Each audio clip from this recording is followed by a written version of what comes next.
Hello and welcome to the Perspecticast, the weekly companion to the Panda Perspectives Substack. This week we're coming to you live from very sunny London. It's lovely and warm and spring is clearly here, finally.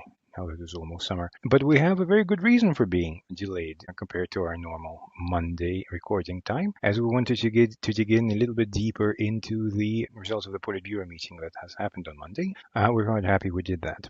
First, I'd like to remind you that last week was the macro week on the Substack, so please check out the macro articles. There's one on the economy, one on the property sector, and one on consumption.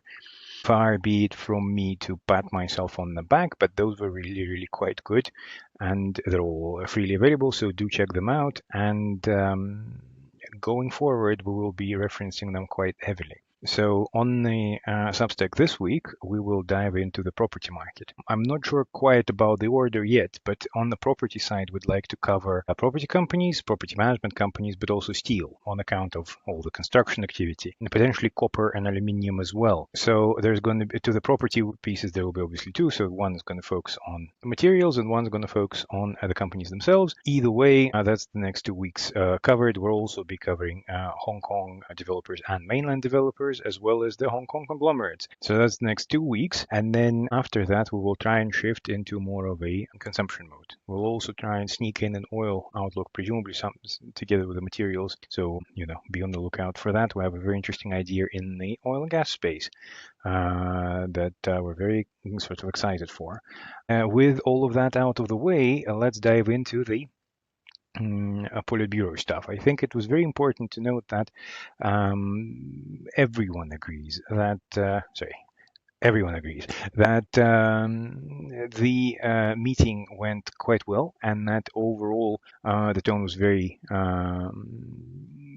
measured, but also focused on the positives, right? I think it's clearly there's increased concern over external shocks, and clearly the Politburo has said that, look, subject to conditions, we will be providing greater proactive measures. Now, of course, there's going to be triple R cuts. There's going to be greater focus on other monetary measures and maybe even dual cuts. And in Q2, obviously, support for consumption social relief is still there with a sort of, they haven't really mentioned it outright, but there's obviously this growing trend for talking about migrant workers and helping them out. All of this is on the table. All of this has been clearly highlighted by the Politburo. Now, here's what I found very interesting, and this is the one thing that I wanted to double check over the course of yesterday and today. How clear is the distinction line between American and Chinese banks in their coverage? And it's quite clear. American banks are saying, both of them come at it from the same point. Like, these are the inputs, right?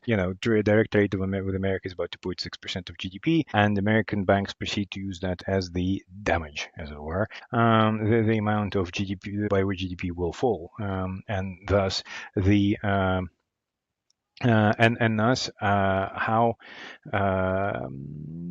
the Chinese economy will be dealing with this. With it come expectations of multi-million job cuts, right? And that's obviously something that's gotten quite a bit of traction on the Twitters and in general. That seems to be the number that's been often quoted. There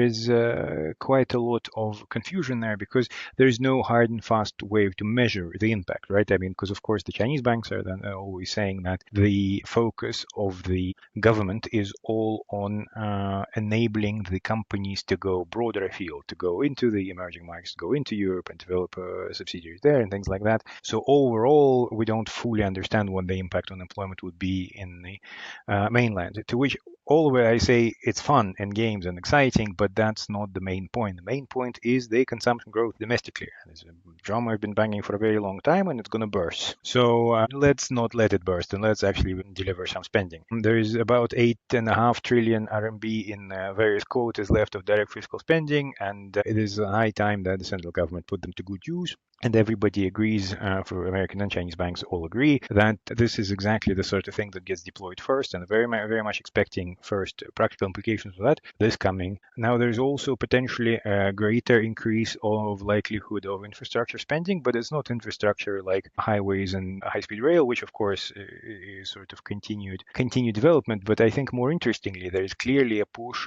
into higher quality stuff, the higher quality consumption, higher quality manufacturing, but also higher quality housing. What does this mean? Well, let's see. It's like we're shifting from just enough housing to higher quality housing as government prerogative. This is important. This sounds like just verbiage, but it's not. This is important because higher quality housing quite often implies larger housing. And that's the point that we've been making for some time, that the difference between the US housing crisis in '08 was that every unit has to be sold as its one unit, whereas in China, especially in the northern cities, all these unsold units can actually get cut in half in terms of number of units unsold by just making them slightly bigger.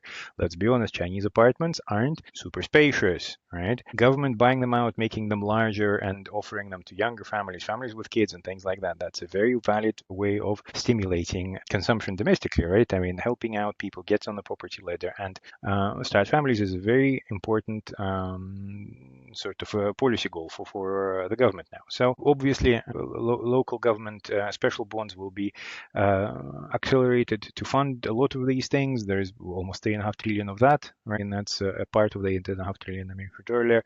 Seeing that get moved, obviously that's going to be a big move there.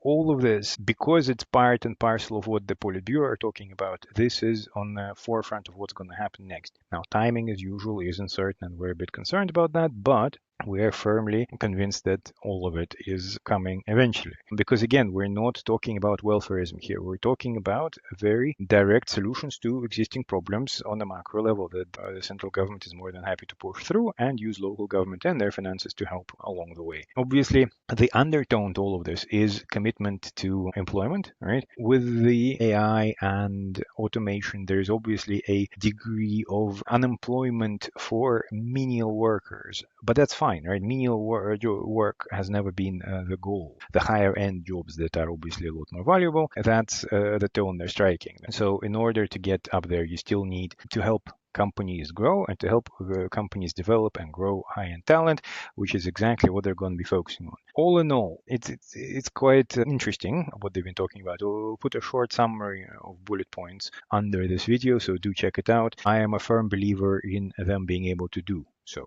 So just a quick one today. So I am going to be on Ninja Trader, a morning show on Thursday. We're talking about this and potentially some other things.